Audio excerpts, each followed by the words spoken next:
voter seulement ne suffit plus. Si aujourd'hui vous avez l'ambition d'aller voter le 10 avril, en fait, d'ici au 10 avril, il faut vous impliquer en militant, notamment parce que en fait, les gens qui aujourd'hui n'ont pas envie d'aller voter le 10 avril auront envie si vous allez discuter avec eux et que vous leur redonnez envie. J'ai 32 ans et mon parcours militant a commencé en 2015 quand j'ai participé à l'organisation de la Marche mondiale pour le climat qui devait avoir lieu la veille du début de la COP21 à Paris.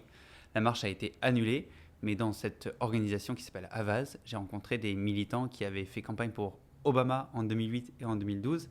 Et mon boss m'a proposé d'aller faire campagne pour Sanders le mois d'après, en janvier 2016, en Iowa. Au début, c'était une blague. On l'a pris au sérieux avec une amie. On est allé là-bas et j'ai découvert du coup des méthodes de mobilisation aux États-Unis qui m'ont fasciné. J'ai passé 6 mois aux États-Unis jusqu'à la fin de la campagne. Je suis rentré en France. Je me suis décidé de mon candidat pour la présidentielle de 2017 et j'ai fait campagne pour Jean-Luc Mélenchon. Et après, j'ai enchaîné sur des campagnes sur les questions d'agriculture au niveau européen.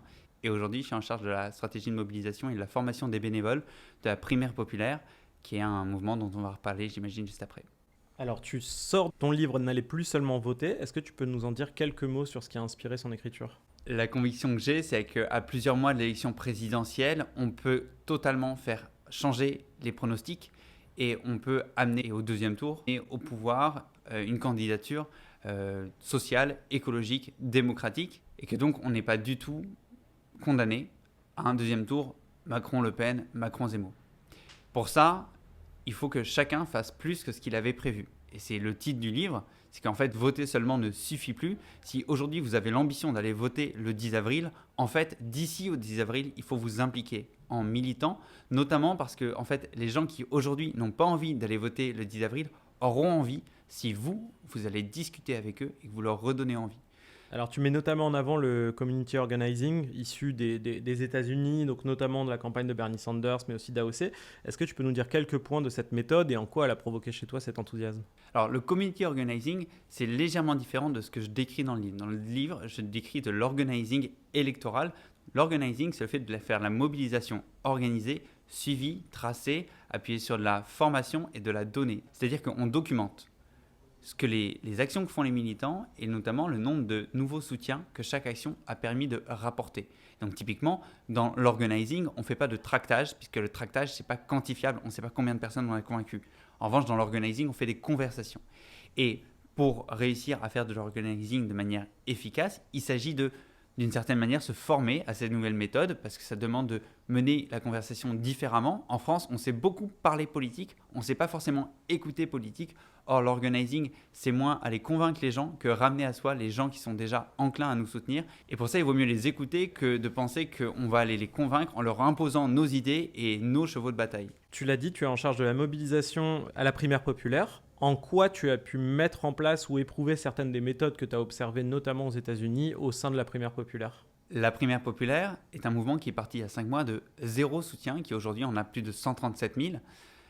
Aujourd'hui, ce qu'on propose à nos soutiens, c'est de convaincre autour d'eux, en tout cas de ramener autour d'eux de nouveaux signataires. Et pour ça, on fait ce qu'on appelle le pot-à-pot. En anglais, on appelle ça le friend-to-friend. C'est une méthode qui a très bien marché dans les campagnes, notamment de Alexandria Ocasio-Cortez, de Bernie Sanders et aussi de Ed Markey. Ed Markey, c'est un sénateur qui, en septembre dernier, a battu un Kennedy. C'est la première fois qu'un Kennedy était battu par un autre démocrate dans l'histoire récente des États-Unis. Il l'a battu parce qu'il a amené l'ensemble de ses soutiens à appeler leurs amis et à leur demander ce qu'ils avaient envie de voir dans le prochain mandat du sénateur et à leur expliquer pourquoi Ed Markey répondait à ça et du coup à les amener à soutenir la campagne de Ed Markey. C'est ce qu'on fait. Nous, avec nos militants, on leur propose d'identifier les gens dans leur cercle proche qui sont enclins à soutenir la primaire populaire, à leur en parler et à les amener immédiatement ou dans un temps très court à aller signer l'appel pour la primaire populaire. Ça, c'est une des méthodes qu'on met en place. L'autre, c'est évidemment le fait d'avoir une base de données qui nous permet de rappeler nos militants, de suivre leur parcours, de les former au bon moment, de les amener à passer d'une étape à une autre. Tu développes dans le livre une méthode de recrutement de bénévoles, de soutien, de personnes prêtes à passer à l'action. Est-ce que tu penses que la crise du militantisme, notamment dans les partis politiques, est une crise plutôt de méthode plus qu'une crise de sens de l'action politique en tant que telle ? Évidemment, c'est pas seulement l'un ou l'autre, mais sur les idées, on est assez au clair sur pourquoi on se bat quand on cherche à militer en tout cas dans le scope du social, de l'écologie, de la démocratie. Après, le souci, effectivement, et celui que j'espère résoudre en partie avec ce livre, c'est que les méthodes qu'on a sont des méthodes qui ne sont pas enthousiasmantes, qui ne sont pas contagieuses et qui ne sont pas non plus ce qu'on appelle incapacitantes. C'est-à-dire que ce qui, moi, me donne des frissons quand je fais de la mobilisation électorale de la manière dont on l'a fait, c'est qu'on donne les moyens à des individus qui pensaient juste venir tracter, de faire bien plus que ça et de découvrir du pouvoir d'agir et de contagion, d'enthousiasme par des nouvelles méthodes. Et ça, effectivement, c'est quelque chose que je vois peu aujourd'hui en France.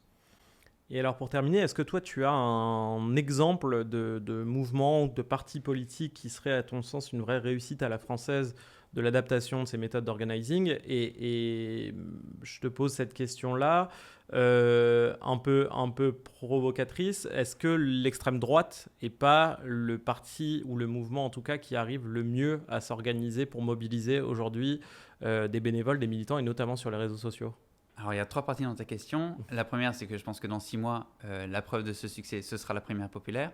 Le deuxième, c'est que historiquement, on a déjà des exemples avec les campagnes de porte-à-porte de François Hollande et de Emmanuel Macron qui étaient suivies, tracées, quantifiées, de méthodes qui ont permis de faire monter des bases militantes qui étaient capables d'aller converser avec des centaines de milliers de personnes, des millions de personnes. Le troisième aspect, c'est que mobiliser des trolls sur Twitter, ce n'est pas mobiliser. L'enjeu, c'est de savoir si on va réussir à mobiliser les gens dans les urnes.